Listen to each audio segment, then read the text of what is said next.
بسم اللہ الرحمن الرحیم۔ السلام علیکم، آپ دیکھ رہے ہیں الف نیوز اور میں ہوں آپ کے ساتھ ماجد علی۔ شامل کرتے ہیں پاکستان اور دنیا بھر سے breaking news headlines. FIFA World Cup 2034 کی میزبانی سعودی عرب کو مل گئی، جس کی تصدیق فٹ بال کی عالمی تنظیم فیفا نے کونسل اجلاس میں کر دی۔ 2034 میں فٹ بال کا سب سے بڑا ٹورنامنٹ سعودی عرب کے 5 شہروں میں منعقد ہوگا۔ 15 مختلف اسٹیڈیمز ورلڈ کپ میچوں کی میزبانی کریں گے۔ علاوہ ازیں 2030 کا فٹ بال ورلڈ کپ 3 براعظموں کے 6 ملکوں میں کھیلا جائے گا۔ ورلڈ کپ کی میزبانی مراکش، پرتگال اور اسپین کو دی گئی ہے۔ اس ایونٹ کے ابتدائی 3 میچز جنوبی امریکہ کے 3 ممالک پیراگوئے، ارجنٹائن اور یوراگوئے میں کھیلے جائیں گے۔ جنوبی امریکہ میں ہونے والے یہ 3 میچز ورلڈ کپ کی 100 سالہ تقریبات کا حصہ ہوں گے۔ واضح رہے کہ سعودی عرب قطر کے بعد فٹ بال ورلڈ کپ کی میزبانی کرنے والا دوسرا مسلمان ملک بن گیا۔ خبر کے اگلے حصے میں بات کرتے ہیں۔ جنرل اسمبلی کا غزہ کی پٹی میں فوری جنگ بندی کا مطالبہ، 2 قراردادیں منظور۔ جنرل اسمبلی کی فلسطینی پناہ گزینوں کے لیے امدادی ادارے اونروا نے بھی حمایت کر دی۔ جنرل اسمبلی کی پہلی قرارداد میں فوری، مستقل اور غیر مشروط جنگ بندی کا مطالبہ کیا گیا۔ دوسری قرارداد میں اونروا پر پابندی کے اسرائیلی پارلیمنٹ کے بل پر اظہار افسوس کیا گیا۔ جنرل اسمبلی کی قرارداد میں تمام یرغمالیوں کی فوری رہائی کی درخواست بھی کی گئی ہے۔ امریکہ، اسرائیل اور 7 دیگر ممالک نے جنگ بندی کی قراردادوں کے خلاف ووٹ دیا۔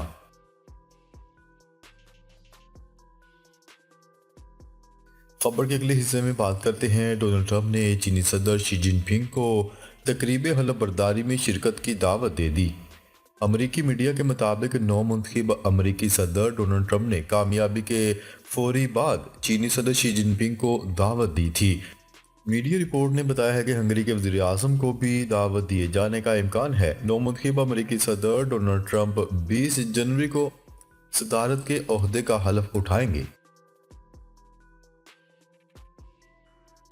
خبر کے اگلے حصے میں بات کرتے ہیں۔ شام میں بشار الحکومت کا خاتمہ امریکہ، اسرائیل اور پڑوسی ممالک کے منصوبے کا نتیجہ ہے۔ ایرانی سپریم لیڈر ایران کے سپریم لیڈر آیت اللہ خامنائی نے دعویٰ کیا ہے کہ شام میں بشار الاسد حکومت کا خاتمہ امریکہ، اسرائیل اور شام کے پڑوسی ملک کے منصوبے کا نتیجہ ہے۔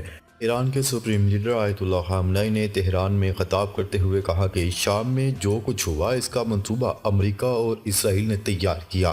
آیت اللہ خامنائی نے کہا کہ شام کے ایک پڑوسی ملک نے بھی بشار الاسد کی حکومت کے خاتمے کے لیے اہم کردار ادا کیا۔ ہمارے پاس ثبوت ہیں، کسی شک و شبے کی گنجائش نہیں ہے۔ ایرانی سپریم لیڈر آیت اللہ خامنائی کا مزید کہنا تھا کہ شام میں باغی گروپوں کے مقاصد ایک دوسرے سے الگ ہیں۔ شام کے ہر باغی گروپ کے اپنے اپنے علیحدہ مقاصد اور ایجنڈے ہیں۔ وقت ثابت کرے گا کہ ان لوگوں کا کوئی بھی مقصد پورا نہیں ہوگا۔ انہوں نے مزید کہا کہ اس میں کوئی شک نہیں کہ امریکہ علاقے میں اپنے قدم جمانا چاہتا ہے۔ فتنہ داعش کے دوران ایران کی شام میں موجودگی کا مقصد مقدس مقامات کا تحفظ تھا۔ ایران کی موجودگی کا مقصد امن قائم کرنے میں شامی حکومت کی مدد کرنا تھا۔ آیت اللہ خامنائی کا کہنا تھا کہ شام اور عراق میں ایرانی فوج کی موجودگی فوجی مشیروں کی سطح پر رہی۔ اس کا مطلب یہ نہیں تھا کہ ایرانی فوج ان ملکوں کی فوجوں کا کردار ادا کر رہی تھی۔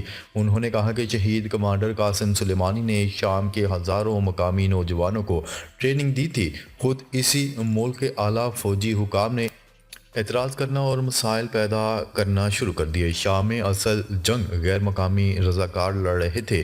اس ملک کی فوج ہی کمزوری دکھائے گی تو پھر رضاکار کچھ نہیں کر سکتے تھے۔ آیت اللہ خامنائی نے بتایا کہ ایران کے خفیہ ادارے کئی مہینوں سے شام کے حکام کو خبردار کر رہے تھے۔ یہ پتہ نہیں چل سکا کہ سب کچھ اعلیٰ حکام تک پہنچ رہا تھا یا نہیں۔ دشمن سے غافل نہیں ہونا چاہیے، دشمن کو کمزور نہیں سمجھنا چاہیے۔ خبر کے اگلے حصے میں بات کرتے ہیں۔ روس نے اپنے شہریوں کو امریکہ کا سفر نہ کرنے کی ہدایات کر دیں۔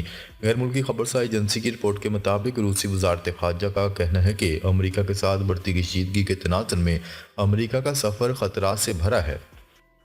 روسی وزارت خارجہ کی جانب سے کہا گیا ہے کہ ہمارے شہریوں کو امریکی حکام کے ہاتھوں نشانہ بنایا جا رہا ہے۔ روسی شہری امریکہ، کینیڈا اور یورپی یونین کے کچھ ممالک کے دوروں سے گریز کریں۔ شام کے حوالے سے روسی وزارت خارجہ کا کہنا تھا کہ شام میں روسی تنصیبات کے تحفظ کے لیے عالمی اصولوں کو لاگو کیا جانا چاہیے۔ روسی وزارت خارجہ کی جانب سے مزید کہا گیا ہے کہ عالمی برادری شام میں صورتحال کو متاثر کرنے والے اشتعال انگیز بیانات سے باز رہے۔ شام میں داعش کے دوبارہ سر اٹھانے کا حقیقی خطرہ موجود ہے۔ غیر ملکی خبرساز ایجنسی کی رپورٹ کے مطابق روسی اور امریکی سفارتکاروں کا کہنا ہے کہ یوکرین جنگ پر اختلافات کی وجہ سے دونوں ممالک کے تعلقات 1962 کے کیوبا میزائل بحران کے بعد سب سے زیادہ خراب سطح پر ہیں۔ گزشتہ ماہ یوکرین کی جانب سے روسی سرزمین پر حملہ کرنے کے لیے امریکی اور برطانوی میزائلوں کے استعمال پر تعلقات مزید کشیدہ ہوئے، جس کے بعد روس نے اپنے نیوکلیئر ڈاکٹرائن میں تبدیلی کر دی۔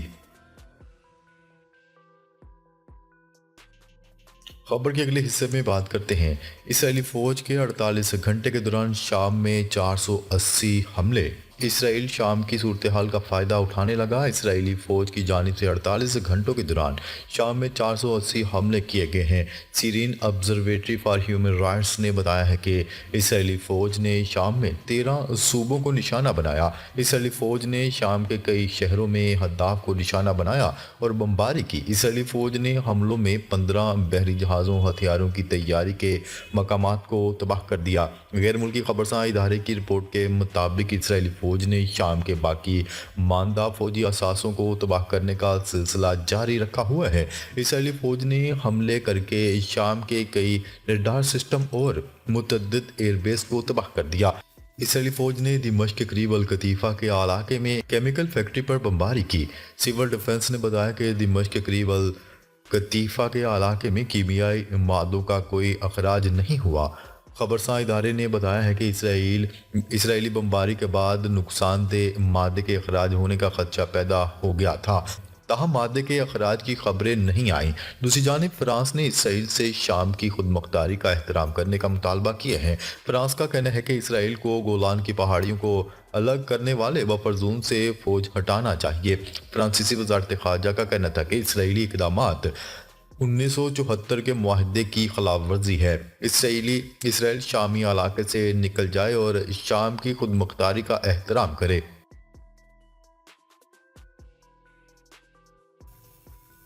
خبر کے اگلے حصے میں بات کرتے ہیں۔ شام میں بشار الاسد کی حکومت کا تختہ الٹنے کے بعد اب وہاں موجود روسی فوجی اڈوں کے مستقبل بارے خدشات پیدا ہو گئے۔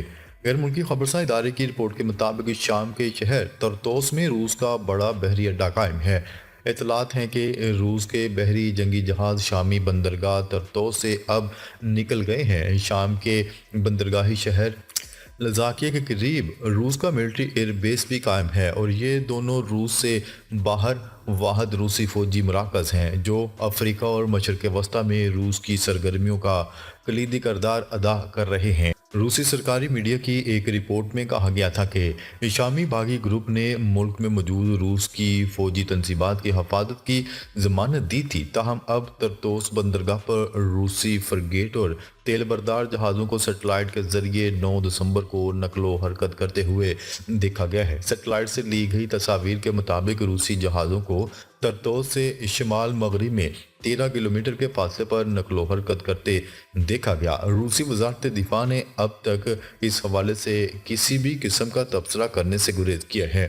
واضح ہے کہ شام نے 1971 میں ایک معاہدے کے تحت طرطوس بندرگاہ سوویت یونین کو لیز پر دی تھی۔ طرطوس گہرے پانیوں کی ایک بندرگاہ ہے جس سے روس کو اپنی جوہری آبدوزیں اس علاقے میں رکھنے کی سہولیات حاصل ہیں۔ 1991 میں سوویت یونین کے خاتمے کے بعد اس کے بیرونی ملک قائم بہت سے فوجی اڈے بند کر دیے گئے تھے، لیکن طرطوس کو برقرار رکھا گیا تھا۔ ناظرین، اب تک کے لیے اتنا ہی۔ مزید خبریں لے کر بہت جلد آپ کی خدمت میں حاضر ہوں گے۔ تب تک کے لیے اپنا خیال رکھیے گا۔ اللہ نگہبان۔